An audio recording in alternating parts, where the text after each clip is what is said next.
Hi everybody, my name is Antje and welcome back to my channel. Last week I took part in the reading rush for the very first time and today I'm going to talk about the books I read.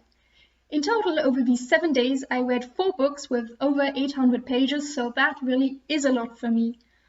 I'll be going by challenge and talking about the books that I chose. So, challenge number 1 was to read a book that matches the color of your birthstone. And for this challenge, I chose Stargirl by Jerry Spinelli. So Stargirl is about a girl called Stargirl who newly enrolls in a high school in Arizona. And she is very unique. She dresses differently, she acts differently to what is considered the norm at this high school. And while in the beginning she is kind of seen as an exotic flower, she starts growing in popularity until she is one of the most popular girls at high school, even though she is so different from everybody else. But then something happens and her popularity plummets and she is shunned by the entire community. So this book handles the topics of conformity, of staying true to yourself, and how much you are willing to change your personality to fit in and be accepted by everybody. And while these are great topics to be covered, I just didn't fit into the target demographics. I think this book is aimed at 10 to 12-year-olds, and for 10 to 12-year-olds, this is a great story. I think I would have loved this book at that point and taken a lot from it.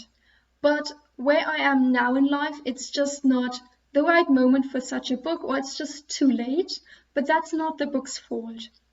This is also the reason why I'm not going to rate this book, as I think that when it is read by the right people, this is a great book, and I picked it up when I shouldn't have, and I don't want to punish the Stargirl for that. The second challenge was to read a book that starts with the, and the book I'm going to talk about is also the book I read for challenge number 6, which is to read a book in a genre you want to read more of. And for me, I chose The White Tiger by Aravind Adiga. And the genre I want to read more of is just generally more books by Asian or African authors. And The White Tiger, as I said, was written by Aravind Adiga, who is an Indian author, and he tells the story of Balram, who grows up in what he refers to as the darkness, which I think is just a description for the parts of India or the rural parts of India that were left behind when the whole country became a bit more modern and rich. And this is a really funny story of how Balram manages to first become a driver in a bigger city and in the end actually becomes a quite successful businessman. And this book offers a lot of social commentary. It talks about political corruption and corruption in general, and just things that aren't going that well in India. And I really enjoyed it. It actually sounds like a book that could be quite dark, but Aravind Adiga did a really great job of making it a fun read, and I really flew through this book. I enjoyed every page of this, and this is a book I would really recommend to anybody or everybody, just because it is such an easy read. It gives you so much insight into a new culture, and it has a fun plot to go with it. I'm only giving this 4.75 stars or 4.5 stars because it wasn't mind-blowingly good, but it was really good. The third challenge was to read a book that inspired a movie you've already seen, and again I combined the book and used it also for another challenge, which was challenge number 5, to read a book completely outside of your home. And I chose Brokeback Mountain by Proulx. And Brokeback Mountain tells the story of 2 ranch hands, Ennis and Jack, who go out on Brokeback Mountain to take care of a herd of sheep. And whilst they're out there, they hook up. And this story follows them afterwards and how they come to terms with their homosexuality, bisexuality in their lives, just because this takes place in the late 1960s to I think the late 1970s.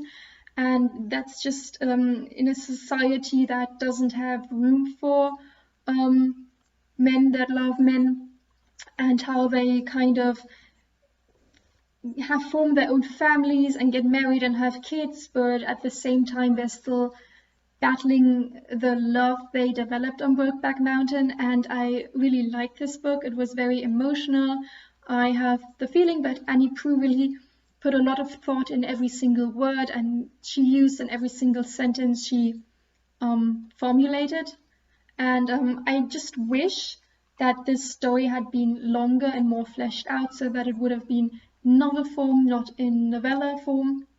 I think I might pick up the movie tie-in, which is something I usually don't do, but I want to get a more in-depth look at the characters and their emotional journey. So this isn't a 5-star read just because it was so short, but it's definitely a 4-star read, and I would recommend this novella for everybody. The 4th challenge was to read the first book you touch, and for me that was Todesfrist by Andreas Gruber, which is a German title. And in this crime thriller we are following 2 police detectives who are hunting down a serial killer. This serial killer takes women hostages, then calls their loved ones and tells them they have 48 hours to figure out why this woman was taken hostage. And if they don't, these women are killed in a very brutal way. And one of the victims was one of the police detective's mother, so it's also a personal story. We get multiple perspectives, so we have the police detective and 2 psychologists, where we first slowly have to figure out how they are involved in the main plot.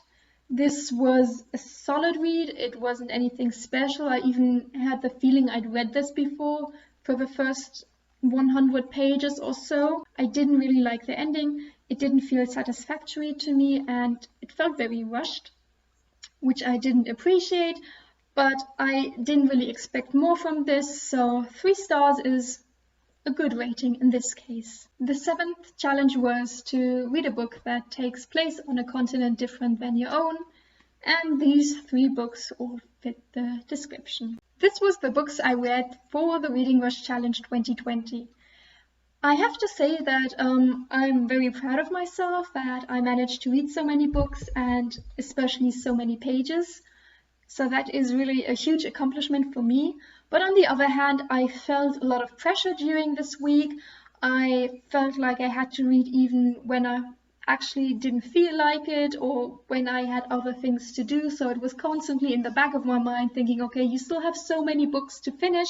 Plus, even though I only prepared this TBR 3 weeks ago, I already didn't really feel like reading it when the reading rush started. I would have liked to read different books this week, but I didn't have any to switch out the ones I'd chosen. Of course, I could have just dropped the challenges and read something completely different, but I felt like I really had to push through this. And for me, reading is like a very relaxing hobby. It's something I do when I just want to forget the world and calm down a bit.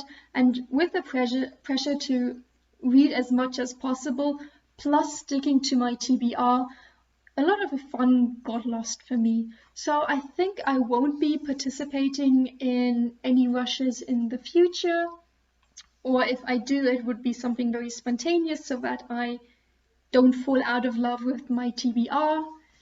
But yeah, everything has its ups and downs.